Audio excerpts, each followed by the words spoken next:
Olá, primeira média, tudo bem?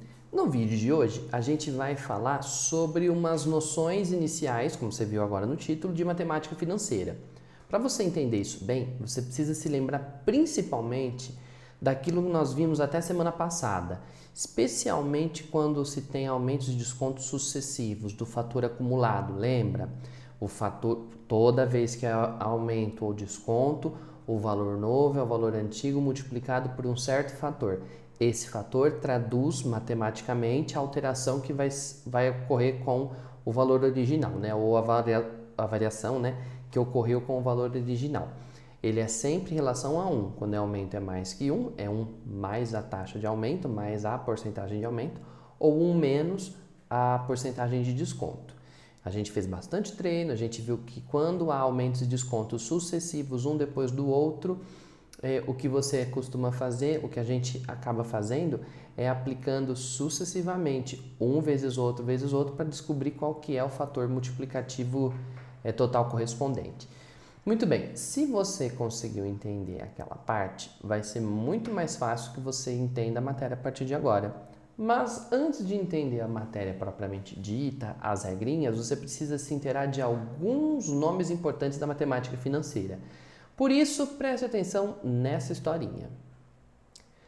Imagine que você está lá de boa, curtindo o seu dia, curtindo a sua quarentena, curtindo a sua vibe, e de repente passa alguma ideia pela sua cabeça. Você está lá de boa, quando de repente você vê um carro passando. E aí você para e pensa, poxa, deve ser muito legal ter um carrão como aquele ali. Ah, mas quanto será que custa? Deve custar muito dinheiro. Ah, mas nada que um pouquinho de dinheiro não resolva. A gente pega um dinheirinho que eu tenho guardado ali, ó, vou comprar esse carro e vou ficar me achando. Infelizmente, você não tem esse dinheiro.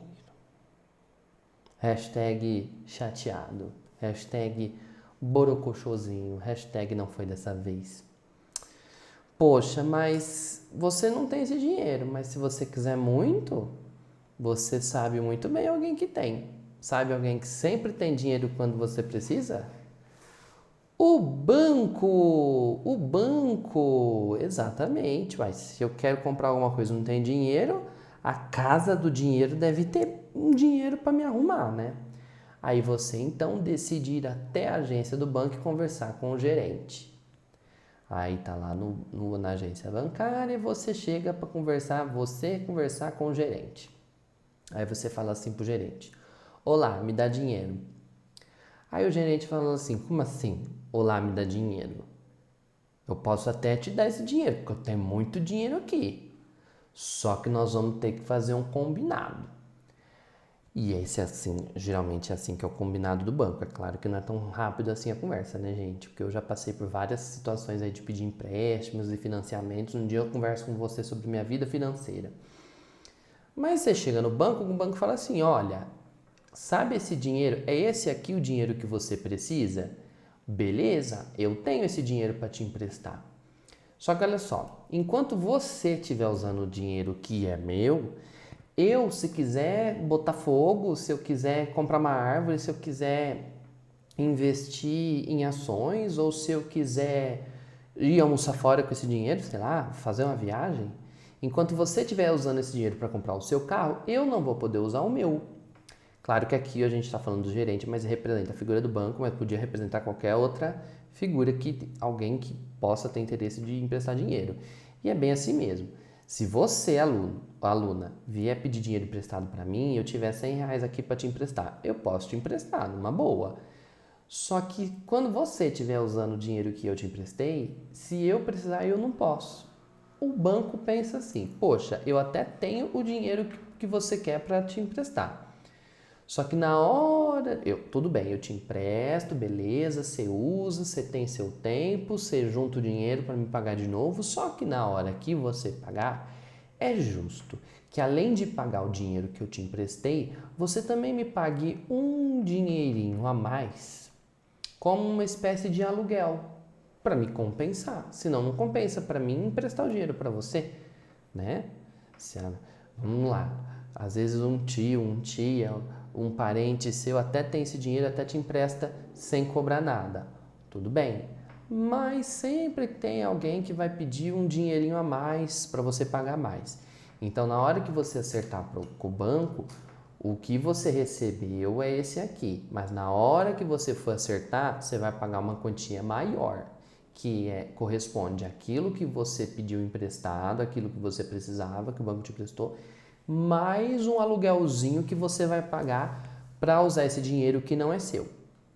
Nesse momento, você analisa as condições do banco e pensa, gente, mas será que compensa pagar tudo isso a mais? Mesmo que seja uma quantia pequena? Ai, mas aquele carro era um sonho, sempre foi meu sonho ter aquele carro. Ah, você quer saber? Beleza. Negócio fechado. Como diria aquela série do History, trato feito. Aí você fecha o negócio com o gerente do banco, o banco passa o dinheiro que você queria, você pega esse dinheiro, vai gastar. E fica o gerente, o dono do banco ali, alegre e feliz por ganhar esse dinheiro que você vai pagar para ele, como se fosse um aluguel de um dinheiro que não é seu. Esse dinheiro a mais que você paga é o que a gente chama de juros. Nessa historinha, existem alguns valores, algumas palavrinhas importantes que a gente precisa de usar a partir de agora. Veja só. Então, a primeira coisa quando você vai pegar um dinheiro emprestado ou quando você vai emprestar um dinheiro para alguém, quando você vai investir, você vai dar dinheiro para alguém, às vezes para abrir um negócio, para expandir um negócio, comprar ações de negócio, o valor original agora a gente chama de capital ou valor principal. Então, lembra quando a gente falava valor antigo, valor novo? Agora a gente não fala mais valor antigo. A partir de agora a gente fala em matemática financeira, a gente fala capital ou principal. É o valor principal. É aonde você começa a sua dívida ou o valor inicial do seu investimento, se você estiver olhando pelo banco, né? Ou ao contrário, se você ao invés de pedir dinheiro, você estiver emprestando. É o valor original, é capital ou principal. Aquele dinheiro que você paga a mais, o aluguel que você paga para usar um dinheiro que não é seu, esse valor a mais que a gente chama de juro. Então, o que é juro? O juro é tudo que você paga a mais. Você foi ali e você fez uma compra, à vista ela custava R$100, mas você quis pagar amanhã, aí o cara falou, tudo bem, só que amanhã ela custa 110. Se você pagou R$10 a mais, o que você pagou a mais é juro. Juro é a quantia absoluta. Guarda isso, juro é o valor absoluto. Você pagou R$20 a mais, então é R$20 de juro. Você pagou R$452,80 de juro, isso é o juro. Você investiu dinheiro e lá no final você ganhou a mais do que você investiu, R$300. Então esse R$300 foi o juro que o seu investimento lhe rendeu. Para calcular o juro, você ainda precisa de saber duas informações. Daqui a pouco eu conto. E aquele valor final, que é o valor principal, somado com o que você pagou de juro, a gente chama de montante. Então veja só, no contexto de matemática financeira, a gente pode associar com o que nós vimos antes assim. O valor novo, montante, é o valor antigo, capital, multiplicado por um certo fator. O juro é o que foi a mais do capital. Quando você soma capital e juro, junta os dois, montante. É o total da sua dívida, é o total do seu investimento. Se você descarta desse montante o valor principal original, aí vai te sobrar o juro, que é o que você acaba ficando a mais do que você tinha antes. E como eu falei, para calcular o juro, você ainda precisa de mais duas informações pelo menos. A taxa de juro, que diz como que esse juro será calculado. Se é uma certa porcentagem e se essa porcentagem vai ser aplicada ao mês, ou a cada 2 meses, ou a cada ano, por exemplo, ou até ao dia. E por falar em mês, dia, ano, bimestre, né, por exemplo, a gente ainda precisa de falar sobre o prazo, o tempo do seu pagamento, o tempo ali do seu investimento, do dinheiro que ficou investido. Então, recapitulando para a gente finalizar e a gente já poder fazer alguns exercícios a partir disso. Capital é o valor original. Juro é o aluguel que você paga por um dinheiro que não é seu. Então, em cima daquilo que você está devendo ou em cima daquilo que você está investindo, tudo que você tiver a mais é o juro. Então, perdão. O juro é esse valor excedente em cima do seu capital, do valor principal. Montante é a soma de toda a sua dívida ou de todo o seu investimento. A taxa de juro e o prazo são os valores que a gente usa aí associados para calcular esse valor de juro. Bom, se você está entendendo que juro é um aluguel que você paga por um dinheiro que não é seu, já dá para você, com as coisas que você sabe de porcentagem, começar a resolver exercícios. Por falar em resolver exercícios, tarefa de hoje, os 2 primeiros da mínima, tá bom?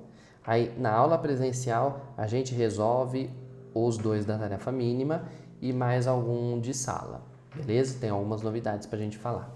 Por enquanto, a gente sabendo o significado do que é juro, já temos coisa suficiente para poder calcular. Então, vamos lá para o exercício número 1 da página 199, acompanhe comigo. Na compra de um fogão, os clientes podem optar por uma das seguintes formas de pagamento. Ou você compra o fogão à vista, ou você compra à vista por 860, ou você paga em 2 parcelas fixas de 460, ou 2 parcelas de 460, sendo a primeira paga no ato da compra, então a primeira no ato da compra e a segunda 30 dias depois. Quando a gente fala que uma primeira parcela foi paga no ato da compra, então é como se fosse uma entrada que você está dando. Você vai comprar o fogão, por exemplo, existe aquele parcelamento que você paga parcelado no cartão. Aí a primeira parcela você só vai pagar no vencimento do seu cartão de crédito. Agora, esse fogão aqui, pelo problema, funciona assim, ó. Você quer comprar esse fogão? Beleza, a gente faz em 2 vezes. A primeira você paga na hora da compra. Pagou essa primeira parcela, leva o fogão para casa, ou o restante da sua dívida você vai pagar só no mês que vem. Pronto. É assim que funciona.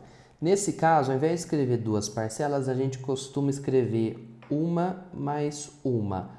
Uma que você paga na entrada, no momento que você comprou, e uma após um mês, após 30 dias. Falar nisso, gente, a partir de agora, sempre que alguém te falar mês, você vai pensar no famoso mês comercial. Mês comercial são 30 dias. O ano comercial, 360. Beleza, a pergunta quer saber qual é a taxa de juro mensal para pagamentos não efetuados no ato da compra. Muito bem, gente. Quem não paga tudo à vista vai ficar devendo na loja, concorda? Para a gente conseguir entender o quanto de juro está sendo cobrado, você precisa de ver o que é juro. É o que você paga mais do que você pagaria, do que você deveria pagar, né? Se você não tivesse juros. Vamos entender então, ó. O fogão custa R$ 860, ponto. Então, se você pagar agora, se você pagasse depois, é R$ 860. Só que quem compra esse fogão à vista, quem compra ele à vista, já paga logo de cara uma parcela de 460. Se você comprar o fogão na loja, a sua dívida vai ser de 860. Só que a primeira parcela você já paga ali na hora. Quando você leva o fogão embora da loja, quanto você ficou devendo? Porque o juro é um aluguel que você paga em cima do dinheiro que não é seu. Você só pode cobrar juro em cima daquilo que você ficou devendo. Você não pode cobrar juro em cima do dinheiro que você pagou. Muita gente vai fazer conta errada nessa hora, hein? Então, a primeira coisa que você tem que pensar é quanto você fica devendo na loja depois que você paga a primeira parcela. Vamos ver. Então, a sua dívida inicial, parece que está escrito dúvida. Dívida inicial é de R$ 860. Beleza. Só que aí, no momento em que você faz a compra, no ato da compra, você faz o primeiro pagamento de R$ 460. Ou seja, quando você está saindo da loja, o que você ficou devendo na loja é R$ 400. Caso essa compra não tivesse juro, no mês seguinte, adivinha quanto você teria que pagar? R$ 400. Mas no mês seguinte, você tem que pagar a segunda parcela. E quanto é a segunda parcela? 460. Dá para entender qual que era o juro? No outro mês, então, ó, após um mês, após um mês, você vai pagar a segunda parcela, né? A segunda parcela. A primeira foi na hora, a segunda vai ser mês que vem. Só que aí quando você for pagar mês que vem, você vai pagar 460. Por que você está pagando a mais? Adivinha? Porque é o juro. Então, o juro nessa operação financeira que está sendo cobrado da pessoa que pagou parcelado é de R$ 60. Esse é o juro. Agora, quando ele pede a taxa de juro, a taxa de juro é em porcentagem, gente. Porcentagem você sabe, é aquilo que me interessa dividido pela minha referência. Como eu quero a taxa de juro, adivinha o que é que me interessa? O juro. E em cima do quê? Da minha referência. E o que é minha referência? Minha referência é a dívida, porque juro só pode cobrar em cima do que você ficou devendo, não é isso? Então, a porcentagem de juro nesse caso vai ser os R$ 60 entre os R$ 400 que você ficou devendo. Muito bem, simplifica esse zero com esse, vai dar 6 dividido por 40. Vamos lá, 6 dividido por 40 dá 0,60 por 40 dá 1, sobra 20. Acrescenta um zero, dá 5, sobra 0. 0,15, que é 15%. Ah, gente, isso aqui é após um mês. Então, a taxa de juro aqui é 15% ao mês. Letra C. Veja a abreviação de ao mês. Ok? Então, ó, recapitulando, porque, sei lá, acho que eu expliquei tão repetidamente que pode até ter ficado confuso. Vamos recapitular. Ele quer que você calcule a taxa de juro. A taxa de juro tem que ser a divisão do juro, que é o que você quer, pela dívida que você ficou na loja, né? O fogão originalmente custava 860. Como se você comprar parcelado, a primeira parcela você já paga ali na hora. Pagou 460, sua dívida ficou de 400. Então, você saiu da loja, daí um mês você teria que pagar 400. Só que daí um mês você vai ter que pagar 460. Isto significa que você está pagando 60 a mais. E esse 60 a mais é o aluguel que você está pagando pelo que você ficou devendo. É o juro que está sendo cobrado sem você perceber. A taxa de juro, então, são esses 60 a mais que você paga dentro da segunda parcela em relação aos 400 que você ficou devendo. A taxa de juro, portanto, ao mês é 15%. Vamos fazer mais um último, veja só. Suponha que todos os preços venham subindo 30% ao mês nos últimos meses e continuem assim nos próximos meses. Parou? Nesse momento é a hora da observação. Se os preços estão subindo 30% ao mês, bom, subindo 30% significa que está tudo aumentando. Mas quando você aumenta 30%, para descobrir o valor novo, o que você faz mesmo? Quando você aumenta 30%, você não pega o valor antigo e multiplica por um certo fator? Qual que é o fator relativo a um aumento de 30%? É 1,3. Agora, se isso aí é feito ao mês, é porque essa multiplicação é feita todo mês. Passou um mês, pegou o valor antigo e multiplicou pelo fator. Passaram-se 2 meses, multiplica pelo fator e pelo fator outra vez. Lembra que a gente fez isso na última aula? Com 2 aumentos sucessivos, você faz esse vezes esse, é ele vezes ele de novo, fica ele ao quadrado e assim por diante. Tá, pergunta da letra A. Quanto vai custar daqui 60 dias um objeto que hoje custa 27.300? Então vamos lá. 60 dias a gente entende como um período de 2 meses. Tá, mas como a taxa de juro é de 30% ao mês, significa que o valor novo vai ser multiplicado. Bom, deixa eu escrever assim. O fator de atualização, né, vai ser 1,30, que é o que você vai multiplicar mês a mês. Então, o valor final vai ser igual ao valor original multiplicado por um certo fator. Como o fator é um fator de 30% ao mês, ele vai ser multiplicado por esse fator toda vez que é passar um mês. Como tem 2 meses, você vai multiplicar 2 vezes. Entretanto, eu falei para vocês que ao invés de falar valor final, agora a gente ia falar montante. E ao invés de falar valor original, a gente falaria capital, vezes o fator, que é 1,30, que é um fator de 30% de aumento, ao quadrado. Então, o valor final depois de 2 meses vai ser 27.300 vezes 1,3 ao quadrado. Vamos lá. 27.300 vezes 1,3.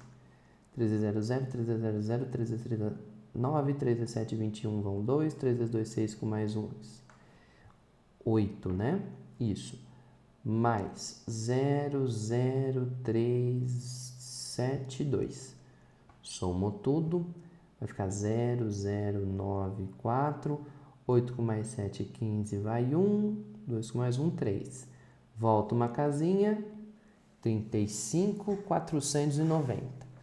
Mas eu tenho que multiplicar de novo porque passaram 2 meses, né? 1,3. Então, vamos lá de novo. Já esquece esse cara aqui depois da vírgula, ó. 3 vezes 0, 0. 3 vezes 9, 27. 3 vezes 4, 12 com 2 dá 14, vai 1. 3 vezes 5, 15 com mais 1, 16, vai 1. 3 vezes 3, 9 com mais 1, 10. Mais 0,945,3. Somo tudo. Vai dar 0,7, 9 com 4, 13, vai 1, vai 1, tá, 6, 4, 4, 61, 37, volta uma casinha, 46.137.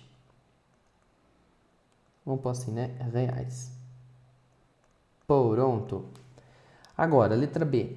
Quanto custava o mesmo objeto há um mês? Bom, há um mês, o valor novo, a gente sabe que o valor novo sempre é igual ao valor antigo multiplicado por um certo fator. Como ele está pedindo um mês só, você usa um fator só. Não vou nem botar um no expoente que não acho necessário. Só que agora, valor novo a gente chama de montante, valor antigo a gente chama de capital, vezes o fator, que é 1,30. Tá, um mês atrás, quanto que ele custava? Bom, um mês atrás, o que nós queremos descobrir é o valor antigo C. Vezes 1,3 tem que dar um montante que é o valor atual no caso, né? O valor desse mês é o valor novo em relação ao mês passado. 27.300. Então, o capital do mês passado era 27.300 dividido por 1,3. 27.300. 300.